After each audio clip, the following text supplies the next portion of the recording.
আবিরের এক কথা, তানভীর রাজনীতিই করবে। আজ সন্ধ্যায়ও বাবা চাচার মুখের ওপর বলেছিল তানভীরকে কোনো প্রকার বাধা যেন না দেওয়া হয়। তানভীরের জীবনে আবির গাছের নেই, যার ছায়া তানভীরের অবস্থান। তাই ভাই ছাড়া তানভীর অসহায়। খাওয়া শেষ করে আবির নিজের রুমে চলে গেছে, তানভীরও চলে গেছে। কিন্তু বসে আছে মেঘ। সে খাবার টেবিলে সবার আগে এসেছিল, ভেবেছিল ভাইয়ের আগে খেয়ে পালাবে, কিন্তু তার হলো কই। আবিরের জীবনে কেউ আছে এই কথাটাই মাথায় ঘুরপাক খাচ্ছে অষ্টদেশীর। ভাতের প্লেটে আঙ্গুল ঘোরাচ্ছে আর ভাবছে, আমার ছোট্ট মনটা এভাবে ভেঙে গেল, প্রেমে পড়ার আগেই ব্রেকআপ হয়ে গেল। ছি।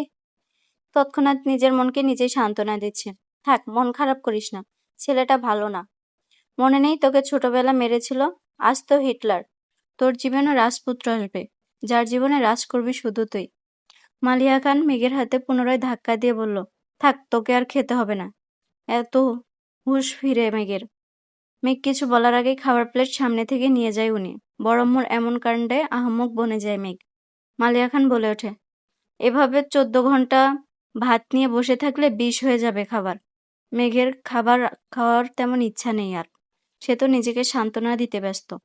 হাতটা ধুয়ে রুমের দিকে যাচ্ছে।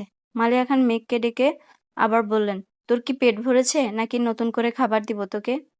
আর খাবো না। এটুকু বলে রুমে চলে আসে মেঘ।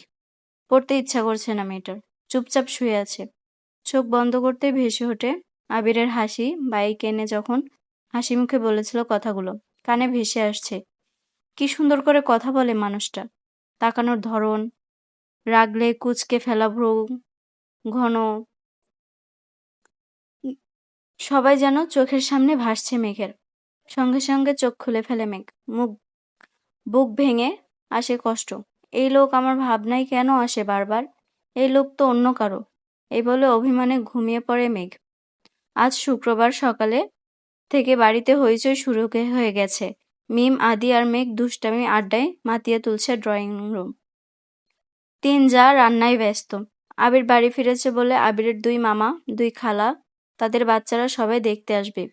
মিম আর মেঘের মামা খালাদের বাড়ি থেকেও বেড়াতে আসবে মানুষ।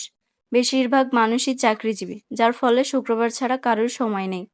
ইকবাল খান ব্যস্ত বাজার করা নিয়ে। যখন যা লাগছে উনিই ছুটছেন আনার জন্য।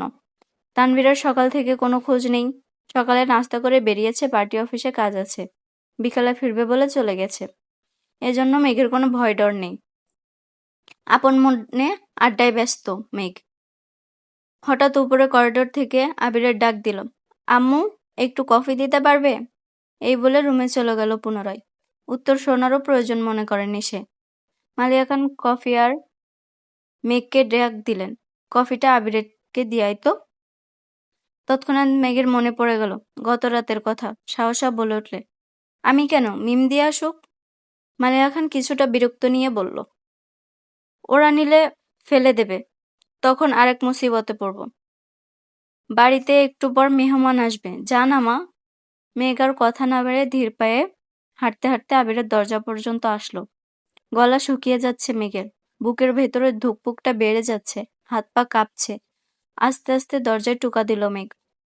আবির বলল, দরজা খোলা আছে। কাপা কাপা হাতে দরজা ধাক্কা দিল মেঘ। আবির ল্যাপটপে কি যেন করছে, তাকেও দেখলো না কে এসেছে। আবির, এখানে রেখে যা। মেঘ হাঁটতে পারছে না, হাত আরো বেশি কাঁপছে এখন। পায়ে এতটুকু জোর পাচ্ছে না, ঠায় দাঁড়িয়ে আছে আগের ন্যায়।